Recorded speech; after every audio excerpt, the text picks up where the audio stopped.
Кутмандуу кечиңиздер менен назарыңыздарда аргументтен кушкабар программасы, аны мен Айгерим Кожобекова алып барам. Маанилүү жаңылыктар менен кыскача тааныштырабыз. Жумабеков менен Икрамовду бир да партия кошпойбу? Кадыр Атамбаев менен Назира Айтбекованын кандай байланышы бар? Абылгазиев Сариевдин жолун жолдойбу?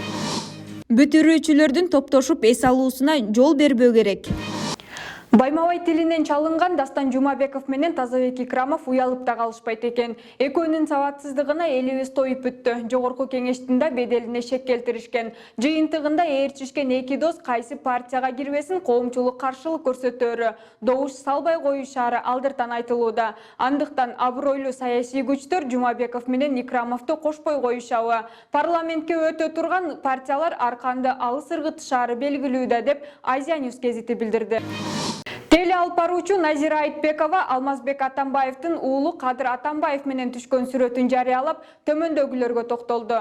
Сырткы бет кабызды чыгарып, чыныгы жан дүйнөнү жылаңачтай турган болсок, баарыбыз укмуштуудай сулуубуз. Билесиңерби, жан дүйнө таптаза, өңгөч тарттырат, суктандырат, желмогуз, калпычы, эки жүздүү, ачуулуу жана башка адамдардын жүзүн кийип коргонот өңдөнөбүз. Бири-бирибизге катуу сөз айтканда, сын айтканда, сырткы бет кабызга гана карата айтылат. Эгерде ар бирибиз жан дүйнөбүздү бири-бирибизге бет капсыз жылаңачтап көргөзө алганда, бири-бирибизди чексиз сүйүп, сыйламакпыз, эч качан көңүлүбүздү оорута алмак эмеспиз, аямакпыз деп калтырган Айтбекова.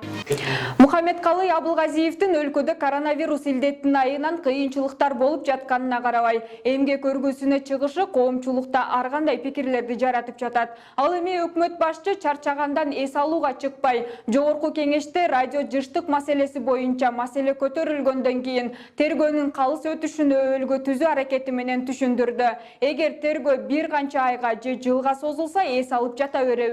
Канча күнгө эмгек өргүсүнө чыкканы боюнча так маалымат айтылбаганын артында өзүнчө бир саясат жаткандай. Мурдагы өкмөт башчы Темир Сариев жол чырынын айынан эс алууга чыгып, ушул убакка чейин эс алып жүрөт. Абылгазиев Сариевдин жолун жолдогону калды окшойт. Жогорку кеңештин депутаты Акылбек Жапаров: мен көптөн бери премьер-министр болгонго даярданып жүрөм. Эгер болуп калсам 7 айда жыргатам дегенин эске алсак, анда өкмөт башчы Мухаммедкалый Абылгазиевдин эс алуусу көпкө чейин узарышы мүмкүн. Депутат Акылбек Жапаровдун бул сөзүнөн кийин Мухаммедкалый Абылгазиев боюнча ар кандай компроматтар социалдык тармактарда таралганына караганда абалы оор окшоп калды. Силер мага тийбегиле, мен акырын эс алууга кетейин дегенге аргасыз болдуго. Болбосо ушундай кыйынчылык убакта өкмөт башчы эмес, кароолчу да эс алууга чыкпаш керек эле.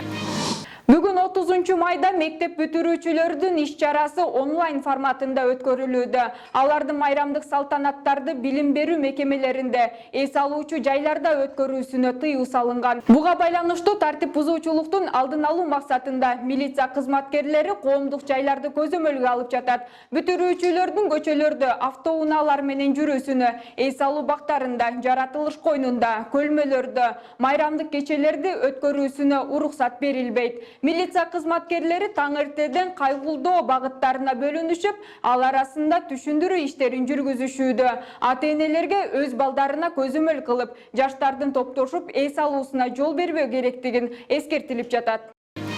Ушуну менен биздин программабыз соңуна жетти. Аргумент ТВ каналына катталып, биз менен бирге болуңуздар. Кийинки чыгарылыштан көрүшкөнчө сак саламатта туруңуздар.